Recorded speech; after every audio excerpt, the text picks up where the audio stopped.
नमस्कार साथियों।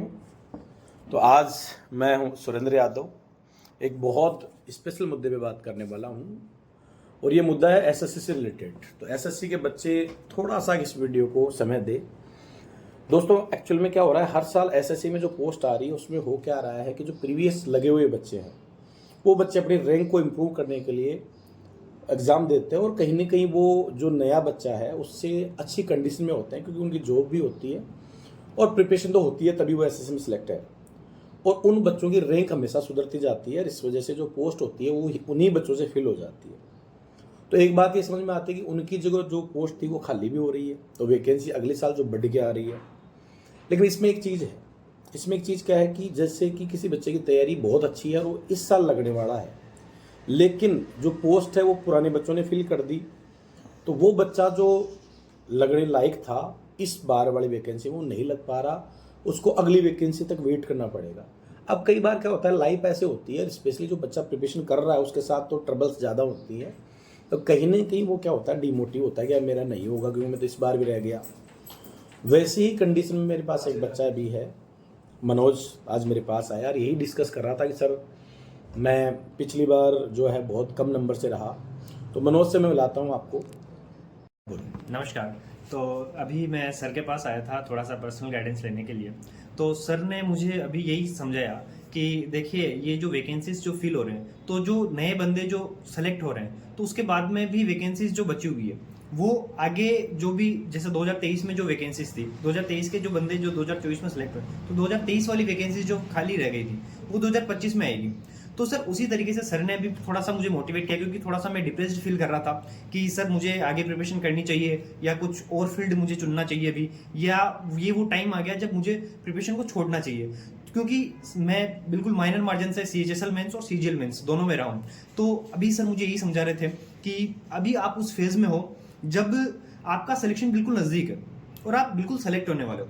तो अभी आपके लिए बेहतर यही रहेगा, तो जो भी बंदे जो मेरे जैसे हैं और अभी डिप्रेस्ड फील कर रहे हैं, तो मैं भी उनसे यही कहूँगा कि देखिए, ये लाइफ है और इसी तरीके से ट्रबल्स आते रहेंगे, स्ट्रगल्स चलती रहेगी, और स्टूडेंट जो फेज है, जो प्रिपरेशन फेज है, वो तो बिल्कुल इसी से भरा पड़ा है।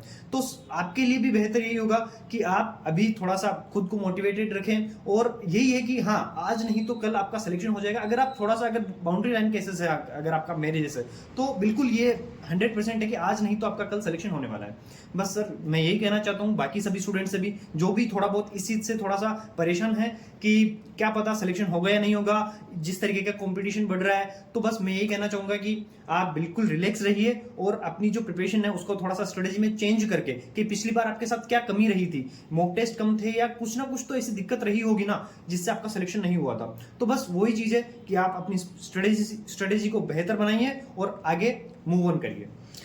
तो मनोज, एक बात मैं आपसे Yes, शेयर करना चाह रहा था कि देखो एक्चुअल में क्या हो रहा है कि जैसे अभी आपने कहा कि सर मैं पिछले एग्जामों में कुछ नंबर से रहा, तो मैंने इसके लिए बताया कि आप ये सोचिए कि आपकी जो तैयारी है उसमें कहीं ना कहीं थोड़ी और धार की जरूरत है जो अपने को लगानी है। और ये जो 1-2 नंबर से रहे तो ये समझ लो कि आप दरवाजे पे खड़े हो, वो पेशेंस हमें रखना पड़ेगा। अब इस दौरान होता क्या है, जैसे कि जो बच्चा होता है इस साल लगने लायक था, लेकिन वो जैसे मैंने आपको बताया कि एसएससी में जो बच्चे पीछे वाले बच्चों ने जो जगह है वो फिल कर दी, तो आपको मौका नहीं मिल रहा। अब ये जो 1 साल का ड्यूरेशन है वो आपके लिए बड़ा खतरनाक है, क्योंकि दोबारा से वैकेंसी तक अपने आप को स्टे रखना, इकोनॉमिकली कंडीशंस देखनी पड़ती है, जयपुर में रहना पड़ता है। तो ये उन बच्चों के लिए बात हो रही है जो बच्चे ऐसे हैं कि कहीं ना कहीं थोड़ा वो सोचते हैं कि यार मेरा नेक्स्ट ईयर भी होगा कि नहीं होगा। तो ये वीडियो उन लोगों के लिए अपन बना रहे हैं कि भाई आप डरो नहीं, बिल्कुल कॉन्फिडेंट रहो। इस बार आप श्योर 1 नंबर से हो, अगली बार आपको जो पोस्ट भी ज्यादा मिलेगी, अगली बार आप बिल्कुल 100% आपका सिलेक्शन हो जाएगा। सर बस तो छोड़ना नहीं है, सिलेक्शन तभी होगा जब आप पूरी तरीके से मोटिवेट होके अगर प्रिपरेशन करते रहोगे। तो अगर आप इस टाइम पे बहुत अच्छा हो, लेकिन अगर आपने आपकी प्रिपरेशन में थोड़ा सा भी गैप ला दिया, तो आपका सिलेक्शन नहीं होने वाला अगली बार। ये आप बिल्कुल समझ के चलिए।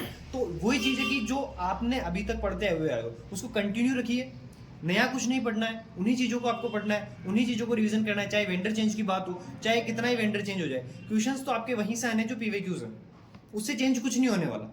तो ज्यादा ये जो मार्केट में जो फैलाई हुई बात है ना कि वेंडर चेंज हो गया तो पता नहीं कौन सा पेपर आएगा, तो कोई सा भी पेपर नहीं आने वाला है। 2017 में जब 2018 में वेंडर चेंज हुआ था, तब भी वही PYQs बेस्ड ही क्वेश्चंस आए थे। तो वही चीजें आपका सिलेबस चेंज नहीं हुआ, आपका सिर्फ वेंडर चेंज हुआ है।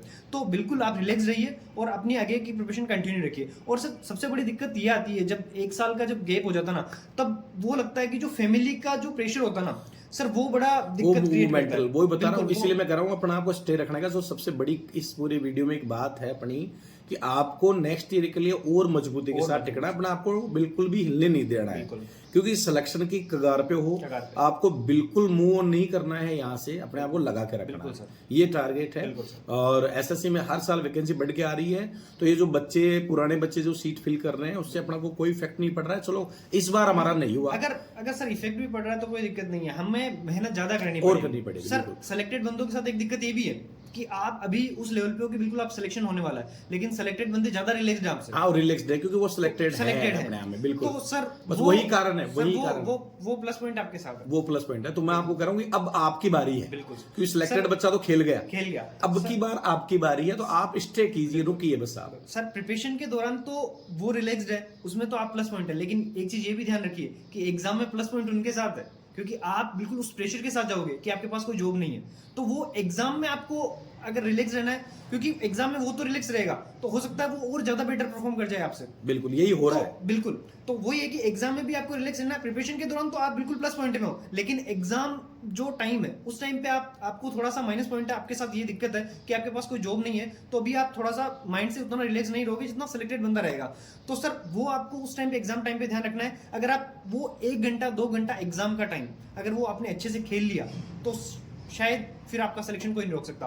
आपने प्रिपरेशन अच्छे से की और एग्जाम में अगर आपने फोड़ दिया तो फिर आपका सिलेक्शन कोई नहीं रोक सकता। बिल्कुल बिल्कुल। भी अपना पूरा एक्सपीरियंस शेयर किया और अपनी चीज़ें बताई। तो ये वीडियो मैं आपको बताऊं, हमारा टारगेट यही है कि जो बच्चे थोड़ा कहीं घबरा रहे हैं वो स्टे रहिए, अपनी तैयारी में और अच्छे की प्रिपरेशन कीजिए, जो बारीकियां उनको निकालने की कोशिश कीजिए। और स्पेशली एक बात मैं आपको कहूँगा कि 1 नंबर 2 नंबर से रहने का मतलब है घंटी बज गई है आपके सिलेक्शन की, बस आपको अब मजबूती से टिके रहना है। यस, तो आज का वीडियो बहुत यूजफुल हो सकता है उस बच्चे के लिए जो अभी इन चीज़ों से कहीं ना कहीं जूझ रहा हो। तो थैंक यू सो मच। जय हिंद, जय भारत।